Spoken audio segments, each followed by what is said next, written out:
सात्संगतजी, प्रेमाने बोला, धन निरंकारजी. आज सगळ्यांना गुरुचा आशीर्वाद प्राप्त होणार आहे. आज सगळ्यांना दिवस खूप छान जाणार आहे. आणि तुमच्यासाठी दाशी सद्गुरू सुदीक्षाजी महाराज यांच्या चरणावरती अरदास ठेवणार आहे की सगळ्यांना भरभरून आनंद सुख मिळू दे. एवढीच माझी सद्गुरू चरणी प्रार्थना.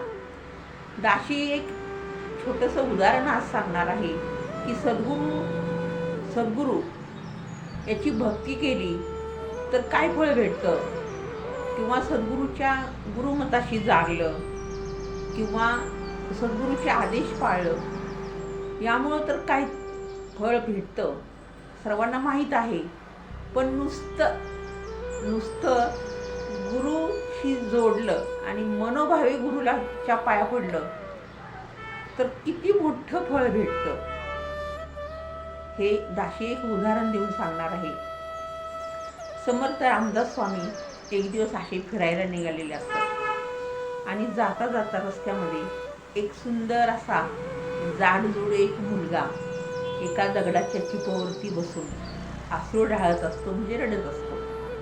स्वामींना वाईट वाटतं, जवळ जातात, विचारतात, काय रे बाबा, नाव काय? अढे या. अरे वेगळंच नाव आहे, का रडतोय? काय नाही, मला घरातल्यांनी हाकलून दिले. अरे बाबा, हाकलून दिलं पण का?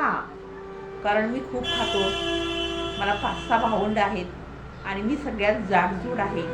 मला जवळजवळ 2.5 शेर खायला लागतं म्हणून मला आढळनाथ म्हणतात. आणि मला आता पोषण करणं वडिलांना शक्य नाही म्हणून मला हे असं घरातनं घालवून दिलं.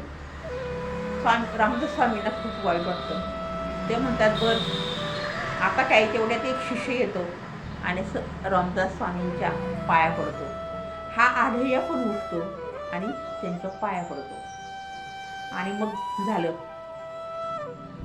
स्वामींना पण वाटतं की हा मुलगा चुणचुणीत पाया पडला म्हणजे ह्यानं नकळत आपलं शिष्यत्व घेतलेलं आहे, ह्याची जबाबदारी आहे आता आपली, ह्याचं पोटापाण्याचं बघितलं पाहिजे. मग ते म्हणतात की चल माझ्याबरोबर, तुला काय पाहिजे? मला काही नको, जेवण असलं 2 वेळेचं भरपूर झालं. समर्थ म्हणतात, अरे बाबा तेवढंच भेटेल माझ्याच्याने तुला. आणि मग गडावर त्याला घेऊन जातात आणि तिला सांगतात की बाबा ही गुराची दावण बघ, तिथे एवढी गुरं आहेत, तुला रोज ही गुरं सांभाळावी लागतील आणि तुला पोटभर जेवायला भेटेल. झालं. आणि याचं काम दुसऱ्या दिवशीपासून चालू होतं. गुरं सोडायची, रानात जायचं, संध्याकाळी यायचं, पोटभर जेवायचं. असं करता करता एक दिवस एकादशी येते आणि सगळे शिष्यगण बाकीचे तिथले स्वयंपाकी म्हणतात, आज काय बाबा जेवण होणार नाही, आज तुला उपाशी राहावे लागेल. परत तो आडया समर्थांच्याकडे जातो. म्हणतात, नाही मला जेवल्याशिवाय जमणार नाही. ते म्हणतात, असं करा, ह्याला काहीतरी शिदा बांधून द्या आणि ह्याचा हा रानातच करून खाईल. आणि त्याला ते सगळं काही जेवढं लागतं तेवढं देतात. तो सगळा शिदा घेऊन जातो, रानात चूल करतो, तिथं सगळं अन्न शिजवतो. पण खरंच हा गुरुचरणावर आहे का नाही हे कुणाला पाहायचं असतं तर प्रत्यक्ष सिद्ध आम्हाला पाहायचं असतं की हे कलियुगामध्ये काय चाललेलं आहे. खरंच माणसं सद्गुरूच्या चरणावर आहेत का? आणि मग राम काय करतात, प्रभू असं एक वैराग्याचा वेश धारण करून येतात आणि ह्याचं बरोबर जेवण शिजलेलं असतं. जेवायला बसणार तेवढ्यात तो म्हणतो, सगळ्यांनी जेवायला या. आपलं म्हणायचं असतं ना, तसे हे तिथं प्रकट होतात. आणि मग म्हटल्यावरती जसं बघतो तो आढया त्यांना म्हणतो, काय पाहिजे तुम्हाला? म्हणतो, मला भूक लागली, खा नाही घेतलं अर्ध. कारण त्यांच्या कानावरती थोडं थोडं असतं गुरुची शिकवण की केलेलं अन्न द्यावे.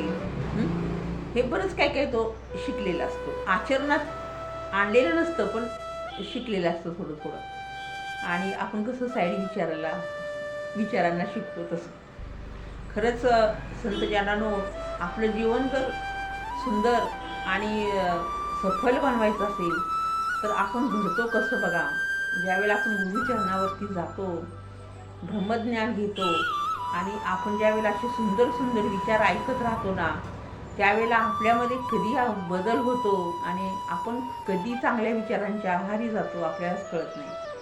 अशा पद्धतीनं मग ते राम म्हणतात की प्रभू मला भूक लागलेली आहे. मग तो आढया म्हणतो अर्ध खाऊ नाही म्हणतात, मला खूप भूक लागली.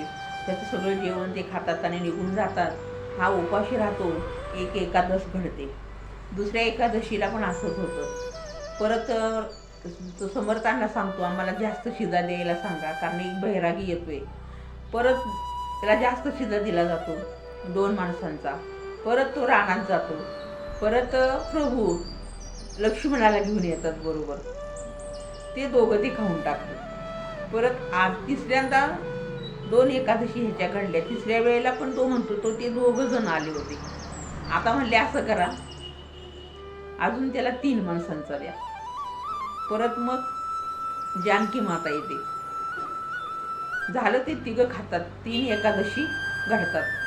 नंतर म्हणजे 3चा नाही, आता ह्याला 4चा द्या. त्यावेळेला प्रत्यक्ष हनुमान येतात आणि हनुमान आल्यानंतर मग आढया चिडतो.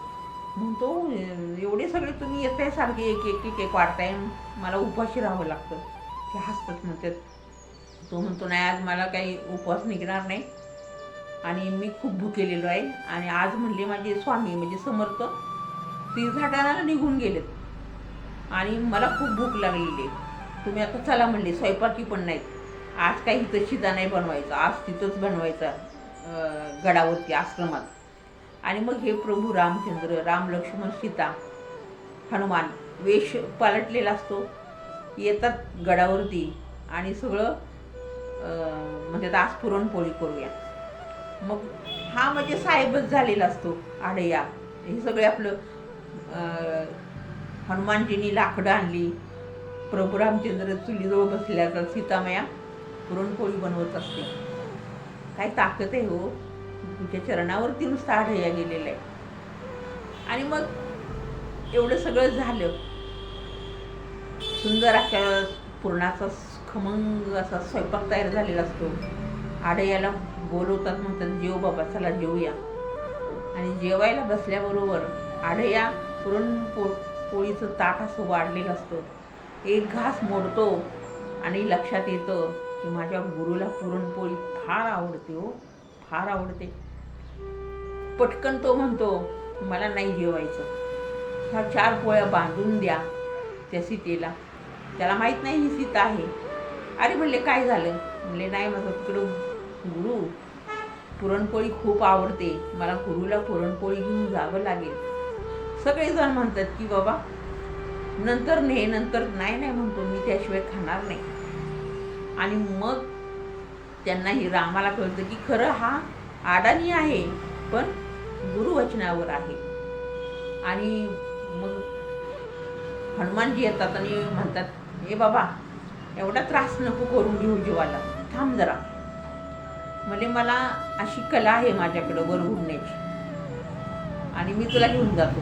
आणि प्रत्यक्ष हनुमानाच्या छात्या 4-5 पोळ्या आणि हनुमानाच्या पाठीवर बसून सुम करत विमान जातो. म्हणजे हनुमान आणि निम्याद्या रस्त्यामध्ये खूप लांब समर्थ गेलेले असतात आणि तिथं शिष्यासह सगळे बसलेले असतात आणि त्यांचाही भोजनाचाच टायमिंग झालेला असतो.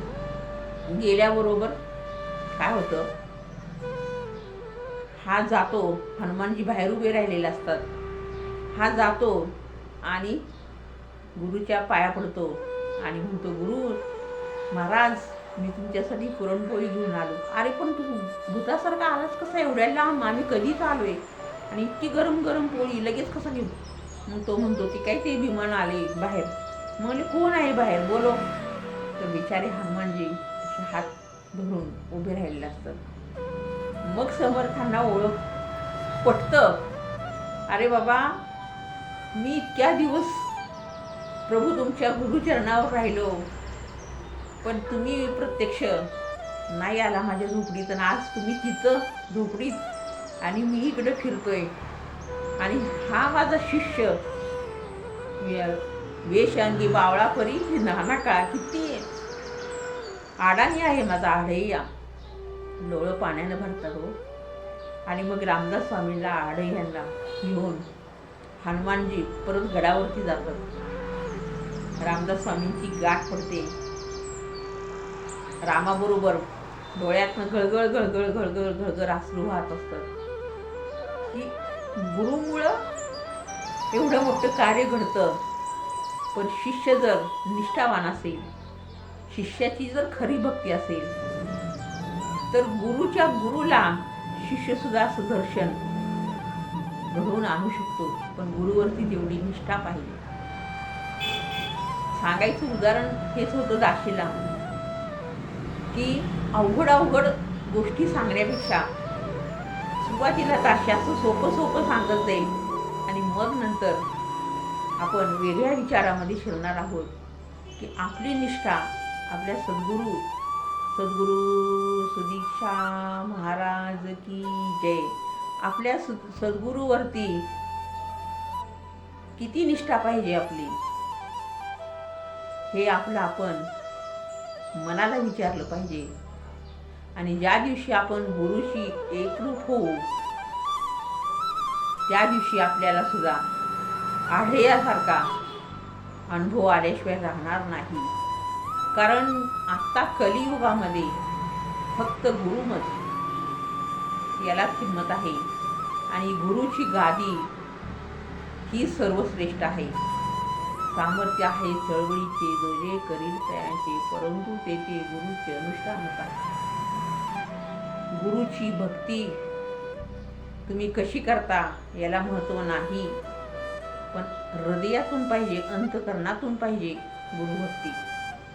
तर ती भक्ती रसामध्ये विरून जाईल आणि आपल्याला गुरु आपला सदैव पाठीशी राहील आणि वारंवार आपल्याला निरंकारीचं सुद्धा दर्शन घडत राहील. व्हिडिओ जरा लांबला, दाशी करून दाशीला क्षमा असावी. एखादा शब्द चुकत असेल, आरकारक गेलं तोंडातून, तरी दाशीला माफ करा. आणि हो, धन निरंकार जी, दाशीला कमेंट करायला विसरू नका. दाशी तेवढ्याच तुमच्याकडून अपेक्षा करते, त्यासाठीच दाशी तुमच्या प्रेमाची भुकेलेली आहे. आणि धन्यरंकार कमेंट करायची आणि आपला व्हिडिओ आपल्या सद्गुरूपर्यंत पोहोचवायचा. म्हणजे मनानं आपण पोहोचतो. सद्गुरू आपल्या हृदयात आहे आणि तुम्हाला सद्गुरूचा आशीर्वाद प्राप्त करून देणार आहे. प्रेमाने बोला, धन निरंकार जी, सात संगत जी, बड़े प्यार से कहना, धन निरंकार जी. रामकृष्ण हरी.